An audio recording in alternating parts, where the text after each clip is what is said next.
Pengurus Cabang Persatuan Tenis Meja Seluruh Indonesia atau PTMSI Kabupaten Bogor akan menggelar kejuaraan tenis meja Bupati Cup 2023 di gelanggang olahraga GOR Laga Satria Pakansari Cibinong pada 22 hingga 24 Desember 2023 mendatang. Menginformasikan melalui sambungan teleponnya, Nurdin, Ketua PTMSI Kabupaten Bogor, mengatakan perhelatan tenis meja Bupati Cup 2023 ini merupakan ajang untuk mencari potensi-potensi lokal yang ada di bumi Tegar Beriman.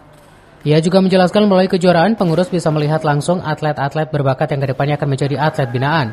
Terlebih, ini juga bagian dari upaya pengurus untuk mempersiapkan atlet menuju Porda 2026. Perlu diketahui, kejuaraan tenis meja Bupati Cup 2023 ini akan diikuti para peserta dari pelajar sekolah dasar kelahiran tahun 2011, pelajar SMP tahun kelahiran 2011, dan pelajar SMA tahun kelahiran 2005. Selain mempertandingkan kategori pelajar, event Bupati Cup ini nantinya juga akan mempertandingkan kategori Divisi 3, Divisi 4, dan Divisi 5 Bogor Raya. Dari Kabupaten Bogor, CV Suryadi melaporkan.